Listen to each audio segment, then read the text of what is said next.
estoy, nena, el libro que le traen de nena, entonces súper ready, porque tenemos clase de liturgia con Miguel. No se lo pierdan, no se lo pierdan. Se llamaba Marta, la que trabajaba. Y María era la que escuchaba. Mira quién tenemos aquí. Hola. Tenemos clase. Ya yo tengo aquí el libro abierto, así es que de qué vamos a hablar. Miguel, qué bueno. Qué bueno. Por fin pudimos coordinar para poder estar aquí con para ustedes. Para continuar, ¿verdad? Con nuestras clases de liturgia. Exactamente. Y entonces yo quiero hacer, ¿verdad? Recapitular. Me salió, ¿viste? Recapitular, para los que pues no tuvieron la oportunidad anteriormente, Miguel, de haber estado con nosotros en programas anteriores, pues Miguel es nuestro maestro de liturgia, nuestro profesor de liturgia, y estamos aquí todas y todos aprendiendo un montón. Y entonces, Miguel, vamos otra vez, ¿verdad? A repasar. Habíamos mencionado que dentro de la celebración eucarística hay 5 partes. 5 partes. Y las 5 partes, primero que la celebración eucarística, decíamos la vez pasada, es la fuente y el culmen del cristiano. O sea, un cristiano no vive sin Eucaristía. Un cristiano vive sin la celebración eucarística. Y esa celebración eucarística se categoriza, ¿verdad? Se compone de estas 5 partes. La primera, que la vimos la vez pasada, los ritos iniciales, que son la procesión de entrada, el saludo, el acto penitencial, el gloria, si es domingo o es solemnidad o fiesta, y la oración colecta. Después que termina la oración colecta, pasa a la segunda parte, que es la liturgia de la palabra, que es la que vamos a profundizar hoy un poquito. Después de la liturgia de la palabra viene la tercera parte, que es la liturgia eucarística. Después de la liturgia eucarística, el rito de comunión, y por último, los ritos de conclusión. Y yo preguntaba la vez pasada, entre la liturgia de la palabra y la liturgia eucarística, ¿cuál de las dos es la más importante? Y allá pensarán, ¿cuál de las dos será la más importante? ¿La palabra o la liturgia eucarística? Y eso lo vamos a averiguar hoy. Vamos a ver, sí, porque imagínate. Eso lo vamos a averiguar hoy. O sea, también quería mencionarles, Miguel, que como tú acabas de decir, en un programa ya anterior, nosotros ya hablamos de los ritos iniciales. Así es que ese programa lo pueden buscar, ¿verdad? En caso de que les interese. Y entonces hoy vamos a comenzar con esa liturgia de la palabra. Entonces, cuando estábamos aquí hablando, antes de comenzar el programa, estábamos mencionando que la primera parte es ritos iniciales, y ya aquí la palabra rito cambia a liturgia de la palabra. Y estamos hablando, ¿verdad? Porque ese cambio y todas esas cosas, pero como nosotras vamos a estar aquí en la calladita, porque yo no voy a decir nada, una palabra. No me estés preguntando, que me pongo nerviosa. Entonces, pues Miguel nos va a enseñar todo y vamos a tomar nota, y después vamos a hablar del libro, que yo sé que ya hay algunas personas que lo pudieron tener, sí, ya lo tienen. Ay, qué bueno. Sí, pero hay otros que se quedaron benditos sin el libro porque se acabó, pero eso es bueno. Pero es bueno porque viene ahora con la nueva edición, así que va a tener la nueva edición. Así que muy bien, más adelante damos detalles. Estoy deseosa, estamos deseosas de saber. Pues vamos entonces a la liturgia de la palabra. La liturgia de la palabra es la celebración de la palabra, por eso es liturgia. Bien. Y tiene también sus componentes, sus partes, y esas partes van a depender, dependiendo de la redundancia, de la celebración que estemos presenciando, ¿no? Okay. Porque si es domingo es una cosa, si es solemnidad es una cosa, si es fiesta es una cosa, o si es tiempo ordinario, cotidiano, ¿verdad? Día en semana es otra cosa, ¿verdad? Así que yo te voy a ir diciendo de qué se compone cada parte de la liturgia de la palabra, y te voy a decir, pues esto, si es domingo es esto, si es en semana es esto, ¿verdad? Okay. Entonces, ¿qué es la liturgia de la palabra? Pues obviamente, Dios que nos habla. Por eso es la celebración de Dios que nos habla, de Dios que se comunica con nosotros a través de su palabra. Y habla de maneras diferentes, porque en la liturgia de la palabra no siempre te habla de la misma manera. Entonces, ¿de qué se compone la liturgia de la palabra? De una primera lectura. Mi gente, importante. Lo que en el leccionario es el libro donde se toman las lecturas. Lo que en el leccionario está en rojo no se lee. Importante. Lo que ahí está en rojo no se lee. Por ejemplo, si yo voy a hacer la primera lectura, yo no voy a decir primera lectura. Lectura del libro de los Hechos de los Apóstoles. No. Yo omito primera lectura. ¿Por qué? Porque yo sé que si es lo primero que voy a hacer, yo sé que es la primera lectura. ¿Para qué me lo estás diciendo? ¿Verdad? Entonces yo voy a lectura del libro de los Hechos de los Apóstoles. Lectura del libro del Génesis. Voy directo. ¿Verdad? Eso es importante. Y lo mismo en el Salmo responsorial. Yo no voy a anunciar, sino yo anuncio la antífona, que es lo que la gente va a repetir. Y después voy proclamando el Salmo. Pero vamos al Salmo ya mismito. La primera lectura. Siempre va a haber una primera lectura. Siempre. ¿De dónde se saca la primera lectura? Va a depender de la celebración. Si es domingo del tiempo ordinario, normalmente se saca del Antiguo Testamento. Por eso te digo que Dios te habla de manera diferente en cada una de los componentes de la liturgia de la palabra. Así que la primera lectura generalmente está tomada del Antiguo Testamento.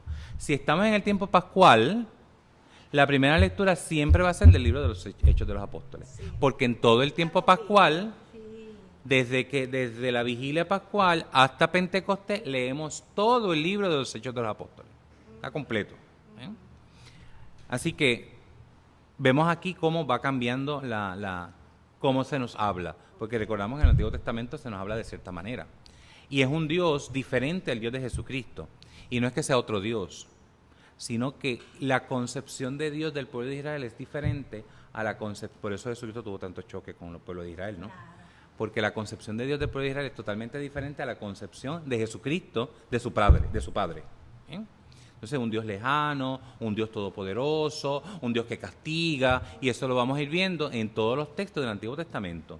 Que también es un Padre amoroso, porque vemos textos del Antiguo Testamento de un Padre amoroso, pero a mí me da la impresión que el pueblo de Israel no entendía mucho esa parte de amoroso. Obviamente también ellos tienen un contexto, ¿verdad? De que tienen unos pueblos en su entorno, de los dioses son poderosos, pues obviamente el mío también tiene que ser poderoso. Incluso hago un paréntesis porque esto lo aprendí en un momento dado también a través de ti, que en el Antiguo Testamento, ¿verdad? No lo consideraban como padre tampoco, o sea, no le era Dios. Padre, Era Dios. Más aún, recordemos, ¿verdad? Que no se atreven ni a decir el nombre de Dios, porque ellos pensaban que si pronunciaban mal el nombre de Dios, Dios lo iba a castigar.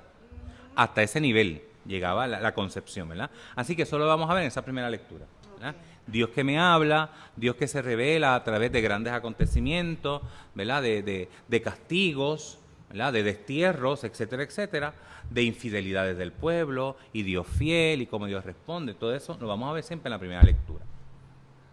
Después de la primera lectura viene lo que se llama el Salmo responsorial, que debería, acá entre nos, debería ser cantado. Eso lo estoy viendo aquí. Porque el Salmo responsorial es lo que se llama el cántico interleccional. Cántico interleccional significa que es un cántico que está entre dos lecciones. ¿Y cuáles son las lecciones? La primera lectura y la segunda, o el Evangelio. Va a depender, ¿verdad?, del día que estemos. Si es en domingo, es el interleccional entre la primera lectura y la segunda. Si es en semana, es el interleccional entre la lección primera, que es la primera lectura, y la lección del Evangelio. ¿Bien? Por eso debería cantarse. En su defecto, que no se pueda cantar, siempre yo digo, la segunda recomendación es que se cante la antífona y se reza el resto del salmo. En su defecto de que tampoco se pueda cantar la antífona, pues rezarlo. Si yo soy la única que puedo leer, eso es lo que va a ocurrir. Es leer, exacto. Sí, muy bien. Sí, quiero que Si es Dolly, puede cantar. Ustedes no, porque ustedes, pero yo me quedé ahí, fíjate. Y fíjate que es una primera respuesta a la palabra, porque es responsorial. Responsorial significa que tiene una respuesta. Por eso es que se proclama la antífona y el pueblo responde. Y después de cada estrofa, responde. De ahí viene responsorial. De responder. Es el pueblo que va respondiendo a esa palabra que he escuchado. Siempre el salmo responsorial va muy ligado a la primera lectura. Una relación. Tiene una relación muy estrecha entre la primera lectura y ese salmo, porque responde a esa primera lectura. Si es domingo, o si es solemnidad, pues entonces tendremos una segunda lectura. Y esa segunda lectura va a estar tomada de las cartas de los apóstoles, principalmente, porque es el más que escribió, principalmente de San Pablo. Ok. También en la segunda lectura podemos tener lecturas del libro del Apocalipsis, ¿bien? Pero generalmente son de algunos de los apóstoles, de San Pablo o de los otros apóstoles, de San Pedro, de San Judas, de Santiago, etcétera, etcétera. Fíjate cómo entonces ya vamos en una lección totalmente diferente a la primera, porque ya es desde la experiencia de la resurrección, porque los apóstoles escriben desde la experiencia del resucitado. Así que es una concepción totalmente diferente, tanto de Dios como de la iglesia. Entonces ya una segunda lección diferente. Una misma palabra, porque la palabra no cambia, la palabra es Dios solamente, ¿no? Pero cómo el pueblo va a ir escuchando y va respondiendo a la palabra, pues ahí vemos las diferencias. Miguel, y te hago una pregunta. Esa segunda lectura debe ir de alguna, porque mencionaste que la primera lectura y el Salmo más o menos están relacionadas. ¿Esa segunda lectura se relaciona también de alguna manera o puede ser algo totalmente diferente? Generalmente, en domingo, totalmente diferente. Quienes se relacionan son generalmente primera y evangelio. Okay. Pero la segunda es como un aparte. Ajá. Como te voy a tratar de este tema. Pues mira, esto. No siempre, por ejemplo, el día del Corpus, sí, todas las tres lecturas guardan relación. Porque la primera lectura, el Antiguo Testamento, generalmente habla del maná, habla de la alianza, el Salmo responsorial responde a esa palabra, y la segunda generalmente es uno de los apóstoles que nos está hablando de su experiencia desde la última cena, desde la cena pascual. Y el Evangelio, pues obviamente guarda relación. Okay. Pero generalmente en domingo, la segunda lectura es un punto de aparte. Okay. ¿Bien? Las que llevan relación siempre es primera lectura y Evangelio. ¿Bien? Súper. Así que importante eso. Durante toda la liturgia de la palabra, importante, nuestra postura es estar sentados. ¿Por qué? Porque el alumno coge la clase sentado. Porque la postura de estar sentado es una postura de escuchar. Por eso es que la liturgia de la palabra, la primera lectura, el Salmo y la segunda, se escuchan sentados. A diferencia del Evangelio.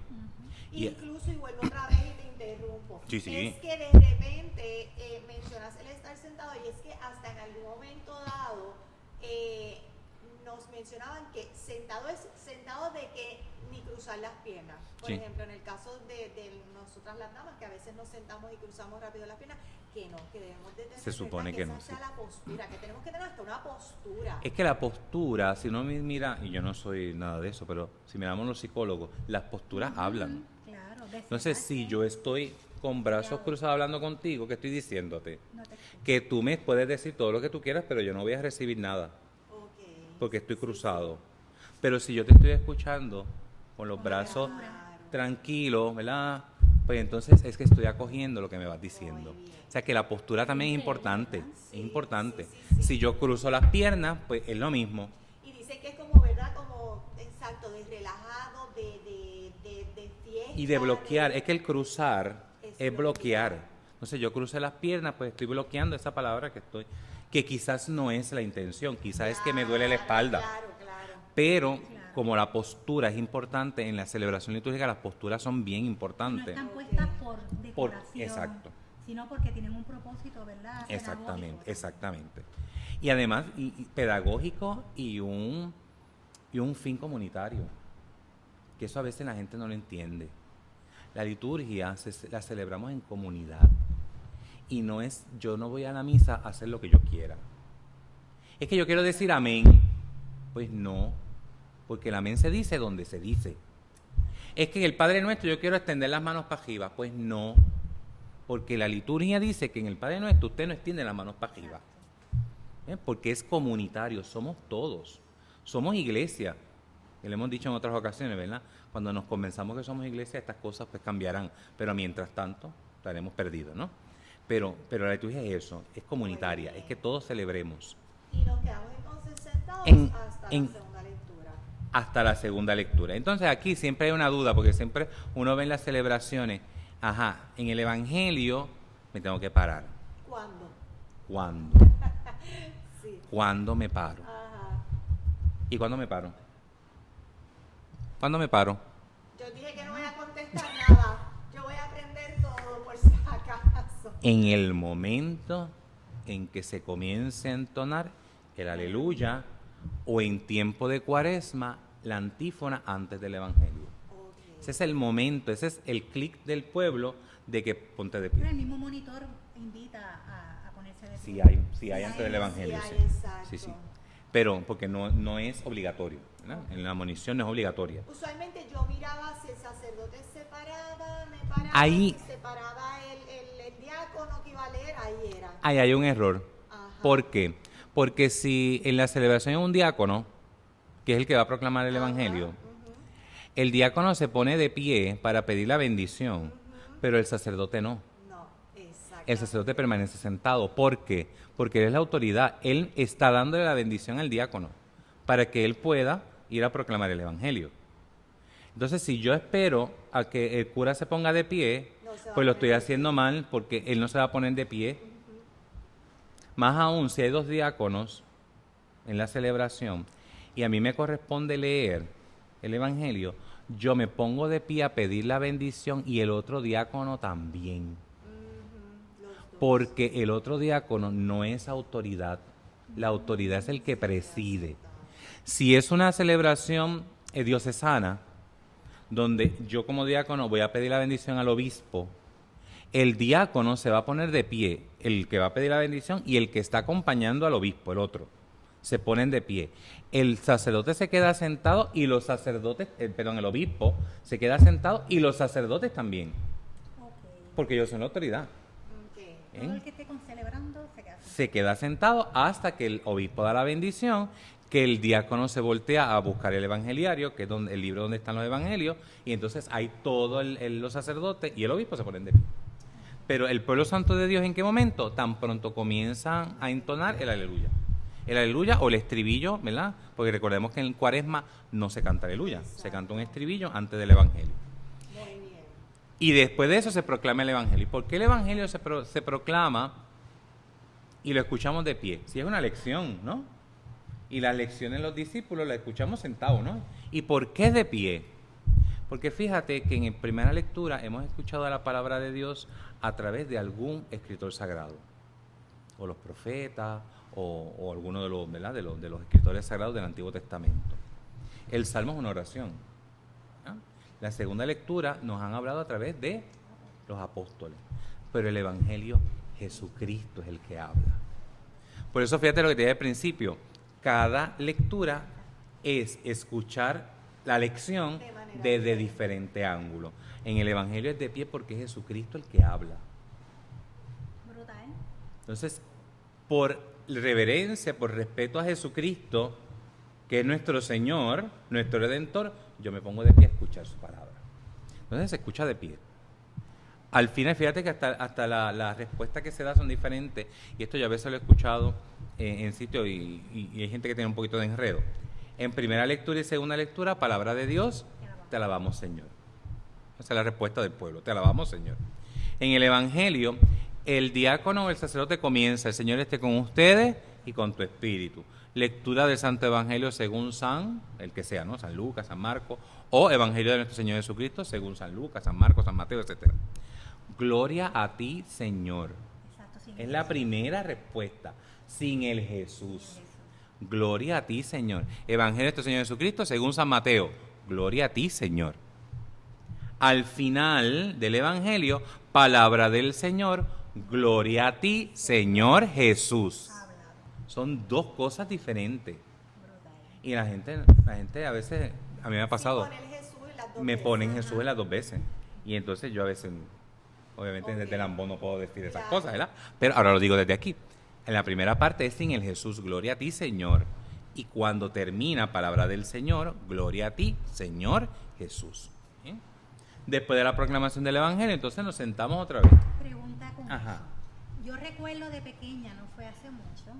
Ah, y claro. Otros días. los Sí, otros días. como Yo 2 días y recuerdo medio. que prácticamente Dos siempre días y escuchaba al medio. sacerdote decir, pueden sentarse. Hoy en día pasa un poquito desapercibido ese imperativo de pueden sentarse, ¿verdad? Y cada quien como que o cuando el padre ya está como para explicar la homilía, pues como que la gente se sienta. ¿Ahí hay alguna rúbrica? Yo aprendí cuando hice el tiempo pastoral en la formación para diácono permanente, y me la copié del padre donde yo estaba haciendo la pastoral.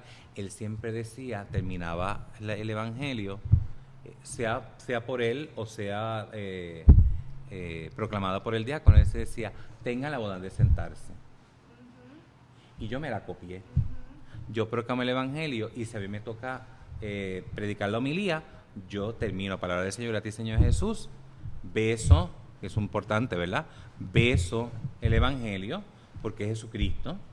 Volvemos otra vez al beso, el beso nupcial, el beso de la iglesia a su esposo Jesucristo. Es el mismo beso del evangelio. ¿Bien? Beso, y entonces me incorporo y le digo a la gente, tenga la bondad de sentarse. Y la gente se sienta. ¿Bien? No todo el mundo lo hace, ¿verdad? Hay veces que el padre se queda paradito y como que, ajá, y la gente se sienta. Exacto. Pero a mí me gusta, lo vi tan bonito cuando lo escuché de ese sacerdote, que sí, que lo hago. Entonces, Miguel, entre las contestaciones, el Señor esté con ustedes, ¿verdad? Y con tu espíritu, que ese detalle también yo creo que en algún momento, no en un programa, pero lo habíamos mencionado, que hay personas, ¿verdad?, que a lo mejor en algún momento dado decimos, y con su espíritu, no, es con tu. Que se permite tutear, a veces porque es el espíritu, no es la persona. Espíritu. Cuando tú vas a hablar con el cura, usted le dice usted, pero cuando es la liturgia, tú no estás hablando con la persona. Fíjate lo que dice, el Señor esté con ustedes y con tu espíritu, con el espíritu, no con tu persona. No, por eso es que se tutea. No es el reparo humano, no, con tu espíritu. Cuando hablamos con el cura, sí, ¿verdad? Usted, a veces me ha pasado a mí también, que hay gente que siempre me trató de tú, ahora que soy diácono es usted. Ajá. Yo, pues, está bien, ¿verdad? Yo no digo nada, ¿verdad? Pero me causa curiosidad, y es el respeto, ¿no? Sí. Que está muy bien, pero en la liturgia no, en la liturgia es con tu espíritu. Muy bien. Fíjate que antes del evangelio, el sacerdote lo hace, y lo hace el diácono también. Fíjate que hay unas oraciones, habíamos dicho en el programa anterior, que hay unas oraciones secretas, que dice solamente el que celebra, y que muchas veces no, que la mayoría de la gente no la conoce, porque obviamente son secretas, ¿verdad? Secreta no es que sea un misterio, secreta es que la dice en voz baja para él. Pero fíjate que antes del evangelio, una oración muy bonita, que dice el sacerdote, ¿sabes? Cuando el sacerdote va a leer el evangelio, generalmente él llega al altar y se inclina en el altar, ¿verdad? Hacia el altar. ¿Por qué se inclina? Porque está haciendo esa oración. Mira la oración, lo que dice. Purifica mi corazón y mis labios, Dios Todopoderoso, para que pueda anunciar dignamente tu santo evangelio. Qué bonito. Cuando el diácono va a pedir la bendición, que dice, bendígame Padre, el Padre lo que dice, el Señor esté en tus labios y en tu corazón, para que puedas anunciar digna y alegremente el santo evangelio, en el nombre del Padre y del Hijo y del Espíritu Santo, que es más o menos las mismas palabras que se dicen en la secreta, ¿verdad? Porque ahí estamos reconociendo de que somos impuros, claro, que somos pecadores, de que estoy anunciando el evangelio no porque me lo merezco, claro, sino porque el Señor pues tiene misericordia conmigo. Por eso purifica mi labio y mi corazón. Y después del evangelio, cuando en lo que ustedes responden, gloria a ti, Señor Jesús, el sacerdote y el diácono besa el evangelio y dice, las palabras del santo evangelio borren nuestros pecados. Otra oración secreta. Una oración hermosísima. Sí. Que a través de esa palabra que es vida, se nos borren los pecados. ¿Bien? Padre, hay un sacerdote, iba a decir el nombre, ¿verdad? No tiene nada que diga el nombre, pero no sé si le va a gustar, así que me lo reservo. Decía, bueno, cuando diga el comentario, la gente que lo conoce va a saber, va a decir, sí, ese fue padre fulano. Pero el padre siempre lo dice en público, esa oración. Antes de una homilía dice, las palabras del Santo Evangelio borran nuestros pecados, pero, y la gente contesta, hay que confesar. Muy bien, hay que confesar, porque hay que hacer esa salvedad. Sí, hay que catequizar. Porque se nos borran los pecados. Es que en la liturgia, en la celebración eucarística, se borra el pecado venial, ¿verdad? Pero el mortal no, por eso tengo que confesar. Y el venial también debo confesarlo lo más pronto posible que pueda, porque es gracia que voy recibiendo. ¿Bien? Y después viene la homilía, que es la parte final de la liturgia de la palabra. La homilía es la predicación, es la explicación por parte de o el sacerdote o el diácono que explica, ¿verdad?, lo que hemos escuchado en la palabra. Estrictamente debe ser eso. Sí, porque como es parte de la liturgia, o lo explica, lo adapta a nuestra cotidianidad. ¿Qué me enseña esa palabra para mí hoy? Y eso es bien importante, porque a veces hemos escuchado, quizás antes se escuchaba mucho, hoy día quizás no tanto, pero antes la homilía era muy histórica. Y Jesús pasaba por este camino y allá habían piedritas. Y entonces en esa piedrita estaba escrito, no me importa que habían piedritas, que había camino, a mí lo que me interesa es que esa palabra me dice a mí hoy. Entonces hoy día, gracias a Dios, ¿verdad?, claro, esa forma de dar homilía respondía a una época. Pero hoy día, por lo menos en mi caso, y lo que yo he escuchado en muchos de los sacerdotes y de los diáconos, es cómo esa palabra afecta mi vida, cómo esa palabra yo la hago vida en mí. Como hace unas semanas atrás la Santísima Trinidad, cómo la Santísima Trinidad yo la puedo hacer vida en mí. Un misterio que no conocemos, un misterio que no conoceremos únicamente cuando estemos en el cielo, porque en esta cabecita no va a caber, ¿verdad? Entonces, ¿cómo la Santísima Trinidad yo lo puedo hacer vida en mí? ¿Cómo ese Padre Creador, ese Hijo Redentor, ese Espíritu Santificador, yo puedo ser testigo de Él en medio del mundo? ¿Ah? Y eso es lo que debe decirse en la homilía. No avisos parroquiales, no anuncios de otro tipo, no. Estrictamente es decirle a la gente, mira, esto que has escuchado es esto. Y esto en tu vida se puede vivir de esta manera. Yo decía el otro día que lo escuchábamos de otro sacerdote el Día de los Padres, ¿no? Al final de la homilía, que me tocó predicar en la catedral, yo obviamente aproveché la coyuntura del Día de los Padres y le decía a los papás, mira, que lo escuché de otro sacerdote, cuando el niño se perdió en el templo y lo encontraron y María y José no sabían qué había pasado, porque no saben que yo tengo que estar en las cosas de mi padre, y ellos dos quedaron como que, ¿qué será? Cuenta una historia, ¿verdad?, que días después José le pregunta al niño, Jesús, ¿cómo es tu Padre del cielo? Y que Jesús, naturalmente, con total naturalidad, le dice, ¿sabes qué? Mi Padre del cielo es muy parecido a ti, José. Y entonces ahí apliqué con la gente, o sea, mira lo que dice el niño, porque ve en José el reflejo de su Padre del cielo. Los padres de la tierra tenemos que ser reflejo del Padre del cielo. Entonces, ¿cómo yo puedo utilizar, qué es lo que debo hacer? Utilizar la homilía para llevar a la gente a, mira, hoy día carecemos de padres. Hoy día no hay padres, o muy escasos.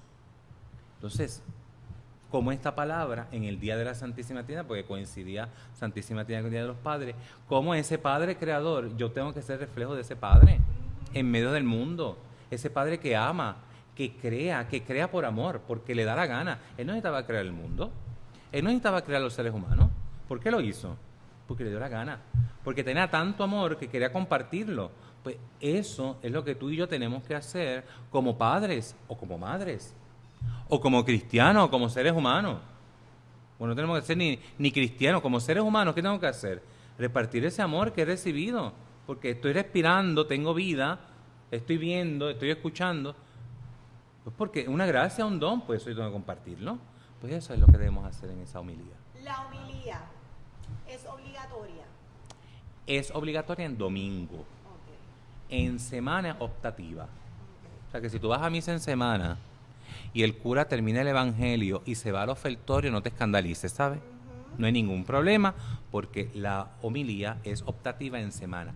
En domingo es obligatorio. En domingo hay que predicar. Y entonces terminamos con la liturgia de la palabra, respondiendo a esa palabra. ¿Y cómo respondemos? Con la fe. Por eso después de la homilía rezamos el credo, que puede ser cualquiera de los dos. Hoy día, cuando yo me criaba, hace como 2 días y medio atrás, Hace 4 siempre días y medio atrás. era lo que se llamaba el credo largo, el credo niceno-constantinopolitano, repítelo. Ay, no, Niceno-constantinopolitano. Espérate, pero espérate. Ajá. Yo quiero es que está bonita esa palabra, pero quiero que con calma, por favor, dale. El credo niceno-constantinopolitano. ¿Qué significa? Que ese credo fue compuesto, sale del credo de los apóstoles, el símbolo de los apóstoles, que es el credo breve, corto, el que conocemos como credo corto, ¿no? De ahí la iglesia lo amplió respondiendo a unas herejías en una época en 2 concilios, el concilio de Nicea y el concilio de Constantinopla. De esos 2 concilios nace este credo más extenso, que es el credo niceno-constantinopolitano. En el misal, ¿qué dice? Que puedes rezar los 2. Cuando yo me criaba, siempre el largo, y yo me tuve que aprender el largo. Hoy día, la mayoría de las parroquias y en la mayoría de las misas es el credo de los apóstoles. Es muy raro, lo he visto muy raro. Hoy día que recen el credo largo. Cualquiera de los 2 se puede. El misal te da para los 2. Niceno-constantinopolitano. Ese mismo. Muy bien te salió. Muy bien, muy bien, muy bien. Pregúntame ahorita. Sí. Vamos a ver. Entonces, después del credo. Y después del credo respondemos, ¿verdad?, con nuestra súplica al Señor. Y se da la oración de los fieles. O las preces, ¿verdad? Las preces generalmente deben ser rezadas por el diácono. Okay. El diácono se supone que es el que reza las preces. Obviamente todo va a depender del sacerdote. Entonces, si no quiere, si quiere que sea el monitor, pues el monitor lo lee. Si quiere que sea una fila de gente, ¿verdad?, de los niños, una familia, pues eso el sacerdote lo determina. Pero litúrgicamente hablando, se supone que la oración de los fieles, quien la dirige, ¿verdad?, quien presenta esa oración es el diácono. Y con la oración de los fieles, que es la súplica, fíjate, y tiene una estructura, primero por la iglesia, por el Santo Padre, los obispos, los sacerdotes, los diáconos, por la iglesia en general. Después rezamos por la sociedad, por los gobiernos, por las naciones, por la paz, etcétera, etcétera. Y al final, por nosotros, siempre generalmente, y fíjate bien cuando vayas a misa, que la última petición siempre, por nosotros, que celebramos esta Eucaristía, para que el Señor nos ayude, etcétera, etcétera, etcétera, ¿no? Y generalmente la última es por nosotros, ¿verdad? Okay. Y esa es más o menos la estructura que tiene la oración de los fieles. Y con la oración de los fieles, ahí sí cierra la liturgia de la palabra. Los ambones deben ser, he visto, ¿verdad? El ambón de los anuncios es uno. ¿Eso debe ser así obligatoriamente o puede ser que sea un ambón para la liturgia de la palabra? Un ambón, Okay. uno. El otro es un atril. Ahí está, ¿ves? Que hay que hablar con propiedad. Aprendemos. Recuerda en los programas anteriores decíamos que la celebración de la misa son 2 mesas que se nos reparten. Comemos 2 veces. Por eso yo decía la vez anterior y lo repito ahora, aquel que no puede comulgar porque tenga algún impedimento canónico, no puede comulgar eucarísticamente. No es que no pueda comulgar, es que si comulga la palabra, que es la primera mesa que se reparte, que es la que acabamos de reflexionar, eso es una mesa, por eso es una liturgia, porque es una mesa. ¿Y cuál es la mesa? El ambón. No el lambón, no es con L, es sin la L. El ambón. El ambón es la mesa de la palabra y debe diferenciarse del atril. El ambón siempre tiene que ser o un poco más grande, más decorado. Hay parroquias que le ponen hasta flores. Y sí, porque es la mesa donde se reparte la comida de la palabra de Dios. Bien. El otro es el atril. El atril, que está al lado opuesto del ambón. El atril, ahí se hacen las moniciones, ahí se hacen los avisos. Los avisos no se hacen desde el ambón. El ambón es la mesa de la palabra. Solamente se proclaman las palabras, la palabra de Dios, se predica la homilía, que también si el que preside, el sacerdote o el obispo, quiere presidir de la sede, lo puede hacer, está permitido desde la cátedra. Por eso en las catedrales tenemos la cátedra, que es la silla del obispo. ¿Por qué es la cátedra? Porque ahí es donde él da la cátedra, la clase, la enseñanza, pues él la puede hacer sentado desde la cátedra. El sacerdote la puede hacer sentado desde la sede. El diácono, si está presidiendo un sacerdote, la va a hacer desde el ambón. Okay. Porque obviamente no puede estar sentado en la sede porque el cura está sentado en la sede. Bien, así que el diácono generalmente la hace desde el ambón. En el ambón es la palabra. También el ambón se hace la oración de los fieles. Si la hace el diácono, la hace desde el ambón también. Okay. Pero nada más. Okay. Canciones, que hay una cantora, lo hace desde el atril. Las moniciones, desde el atril. Los avisos, desde el atril. ¿Bien? La palabra es, el ambón es solamente para la palabra. Muy bien. Entonces, Pero una Dora,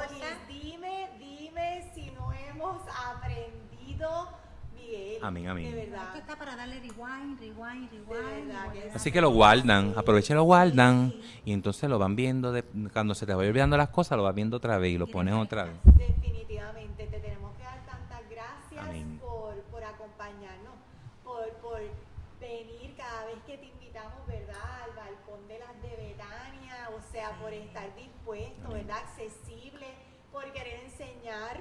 Así es que si a usted le gustó este programa, ¿verdad? Tanto como a nosotras que hemos aprendido, como usted no tiene idea, usted le da like, y usted le da like. Si no, usted también sabe que lo puede compartir y le damos share y nos podemos Exacto. suscribir también y así, pues obviamente todos los martes, que es lo más importante, nos podemos conectar una vez más con el programa de Las de Betania. Se llamaba Marta, la que trabajaba. Y María era la que escuchaba.